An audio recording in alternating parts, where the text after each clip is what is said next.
But when it comes to African stories, I must say that personally, even growing up for a good part of my life, so I grew up in Cameroon from the age of 8 to 15. Um, when I think of the narrative I was sold as an African living in Africa, and then coming back to the United States, my perspectives of Africa were very warped, honestly. The education didn't teach me what I feel like now I'm learning as an adult, you know? Yeah. Our history was European in school. It was European history or world affairs or something. And world affairs was like global civics, basically. Yeah. Everything was rote memorization. And, you know,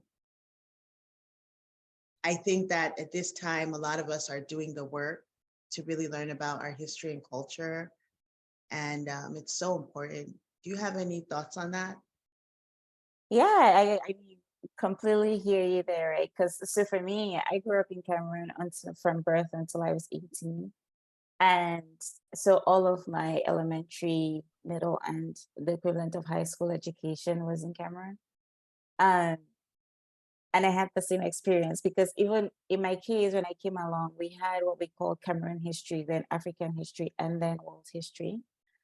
But even the part of Cameroon history that they taught was very, very much through the lens of basically the colonizer, right? Like it put Cameroonians in the negative light. Like we would, for example, things that they would ask us in our exams would be things like, what are the advantages and disadvantages of colonization?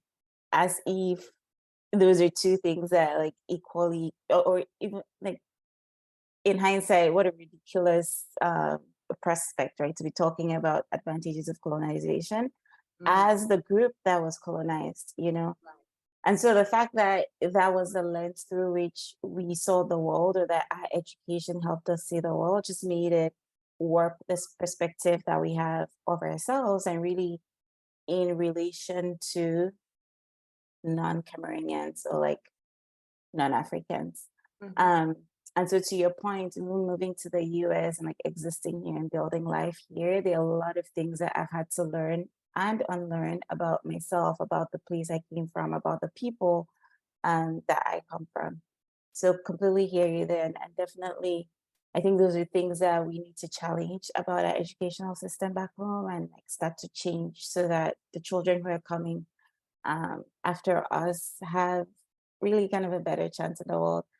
And I think that technology and the fact that the world is becoming more and more globalized is certainly helping with that. But like everything else, the more intentionality, the better.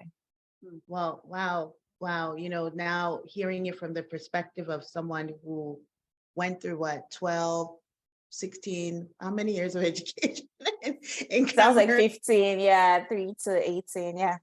Okay, 15 years of education, that it's a little heart-wrenching when you think of, you know, when people talk about the machine like that, Mm-hmm. Mm-hmm. we're really being intentionally programmed, you know, to shape the narrative that we have. And I'm in a number of WhatsApp groups with quote African diaspora intellectuals, Mm-hmm. right?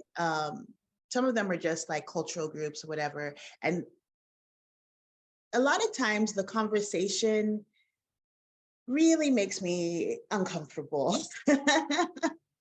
Yeah. when you hear some of the older generation really talking down on about our people and in such a negative light without reference to the atrocities or the systems that were put in place to have us where we are.